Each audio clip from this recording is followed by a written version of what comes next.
아이들은 왜 읽기를 어려워하는 걸까요?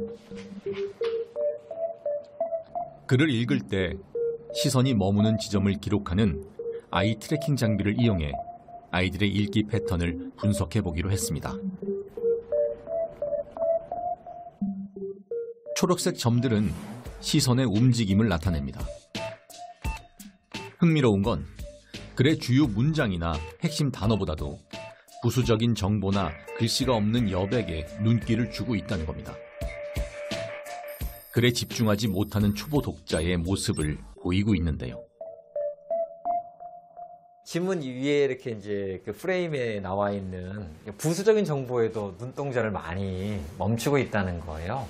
텍스트에 이렇게 한정해서 봐야 되는데 그러지 못하고 다른 데 굉장히 분산시키는 주의 집중 능력도 좀 다소 부족한 특징이 있다고 할 수가 있습니다. 아이들은 왜 글 읽는 것을 힘들어하는 걸까요? 유리의 일상생활을 지켜봤습니다.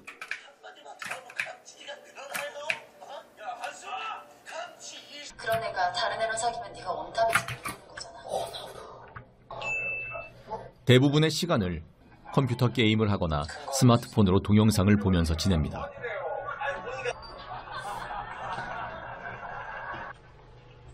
하루 중 책을 읽는 시간은 거의 찾아볼 수 없었습니다. 글로 별로 읽지는 않는데 100%에서는 한 5%? 5%도 안 되는 것 같은데. 의담이의 일상도 유리와 크게 다르지 않는데요. 평소 글을 읽는 방법이나 습관이 훈련돼 있지 않다 보니 아이들 입장에서는 더욱 읽기가 어렵게 느껴지고 멀리하게 되는 겁니다. 요즘에 학생들의 관심을 많이 빼앗는 것이 컴퓨터 게임과 스마트폰. 이게 학생들을 책으로부터 멀게 하는 또 다른 원인이 되는 것 같아요. 사람이 기본적으로는 일이 힘들면 안 하려고 하잖아요. 그러니까 학생들이 책 읽는 것을 자꾸만 이제 회피하는 거죠. 학생이 글을 읽어야만 독서하는 것을 배울 수가 있는데 더 재밌는 게 많으니까 그걸 안 하는 거예요. 이제부터 아이들이 글을 친숙하게 느끼고 문해력을 높일 수 있도록 읽기 훈련을 해나갈 텐데요.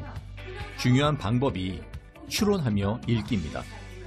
어휘 추론은 뭐였냐면 어떤 모르는 단어의 뜻을 이거 국어사전을 찾아야 되나 하지 않고도 그 단어가 있는 앞뒤의 내용을 통해서 이건 이런 내용일 거예요.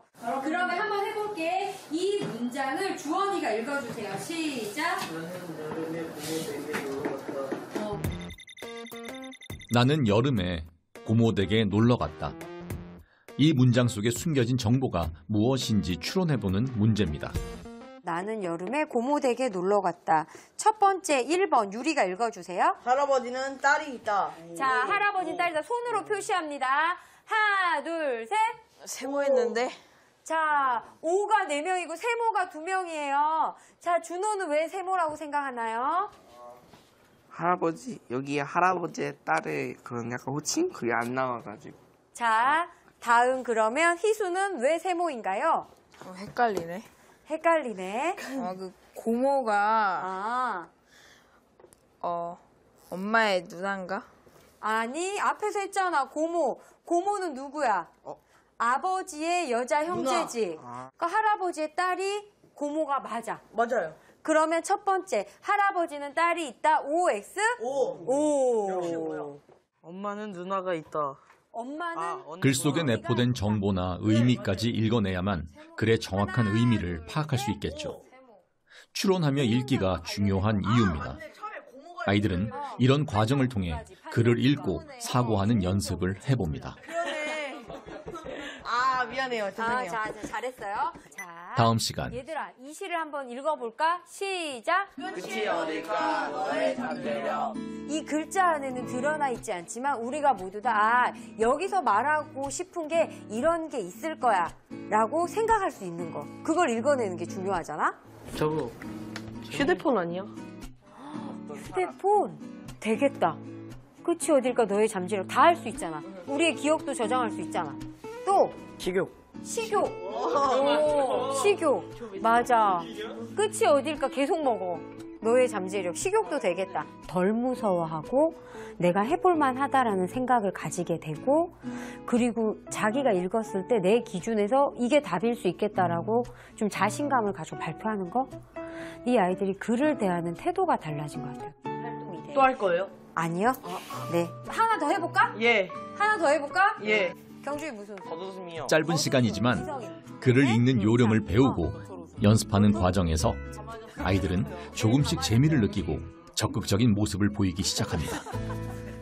문해력의 뿌리가 제대로 자라지 않은 아이들이 이제 바로 교실에 적응하지 못하고 학습 부진이 되잖아요. 그럴 때 그 책임을 누구한테 물을 수 있겠냐는 거죠. 가정에다가 그 책임을 물을 수 없는 거잖아요. 그러면 적어도 공교육 시스템이 갖춰진 이런 나라의 학교라면 그 아이들을 도와주는 책무성이 공교육이 있다. 그동안 동산 중 친구들에게도 많은 변화가 찾아왔습니다. 나 안 했어. 나 좀 도와줄 사람. 내가 불러줄게. 12월 기말고사 마지막 날. 25번에 1번. 채점하는 아이들의 표정이 밝습니다. 10번에 5번. 31번에 4번. 제발 하나만 틀리면 안 돼. 아 제발. 80점. 긴 글에 거부감을 보였던 아이들. 그런데 이렇게 글씨들로 빼곡한 국어 시험을 어떻게 잘 볼 수 있었을까? 읽기 진단 검사 결과 평균을 밑돌았던 아이들의 문해력이 크게 향상된 것으로 나타났습니다. 1학기 때 낮은 점수를 받았던 아이들의 성적도 많이 올랐습니다. 엄청 좋아요. 난 첫 번째로 엄마 아빠한테 말할 수 있을 것 같고 좀 똑바로 그리고 뭔가가 뭐 친구들보다 못 본 것 같지 않고 막 그런 기분이 들다 보니까 그냥 기분도 괜찮고 옛날에는 수업 들으면 그냥 지루해서 자고 잘 안 들리고 했는데 이제는 그냥 다른 애들처럼 수업도 들리고 잘 이해가 되는 것 같아요. 확실히 이렇게 문해력 캠프를 한 다음에 좀 더 이렇게 수월하게 이렇게 읽어졌다고 할까요? 네.